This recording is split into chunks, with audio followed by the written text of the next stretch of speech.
G'day crew, my name's Oscar Pelazon and welcome to another episode of Tube Time Tuesday. I'm down here at Trig Point. The last of the summer bank out the point slowly died.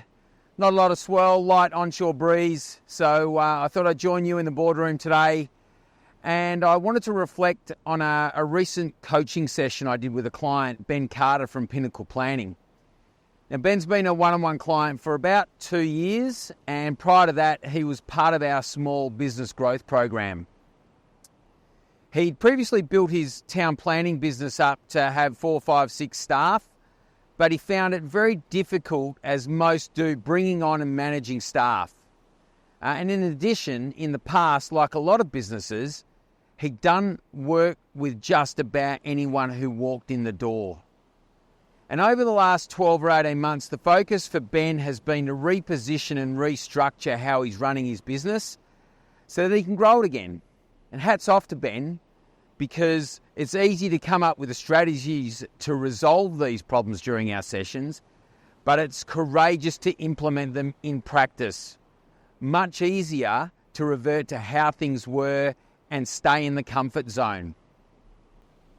Anyway, as part of the sessions we've been having, the last one he made the following comment: structure sets me free. And it's the first time in 14 years of coaching that I'd heard someone say that. And he was spot on. And the more I reflected on it, and have been reflecting on it ever since he made the statement, the truer the statement becomes in a number of different ways. So how did Ben use structure to set himself free? Well, firstly, he got very clear on what he does for his clients, who he wants his clients to be, and how he needs to engage with, how he needs them to engage with Pinnacle Planning. How did this help? Well, because the client is very clear around why they've engaged Pinnacle Planning, and the team is clear about what and how they've been engaged to do.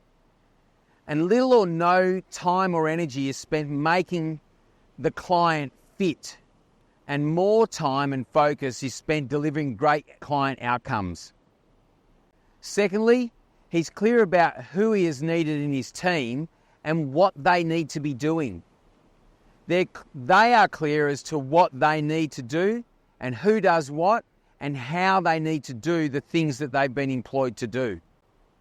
And again, the focus for them becomes on delivering on both Ben's expectations and the clients, and therefore delivering great client outcomes. And thirdly, Ben took on a new staff member earlier this year, and in addition to being really clear about what that person would be doing, he also was able to design a great training program for them that enabled both of them to schedule time and focus on delivering great training outcomes. Because he knew where the gaps were in the individual's skill set, he was able to design the program, schedule it into everyone's day-to-day planning of what they're doing, and as I said, that person's been able to be really clear on what they need to be doing and what they need to focus on to build their skill set. And so they both got great training outcomes. Can you see a common thread through the three-way structure is setting free? There's less time worrying about who, what, or how, and it provides clarity, which in turn allows people to focus on execution and delivery. Happy staff, happy leader, happy clients.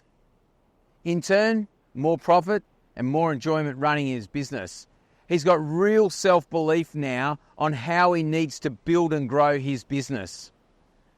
That's it for me today. I look forward to seeing you next week for another episode of Tube Time Tuesday. Happy days. Yewww.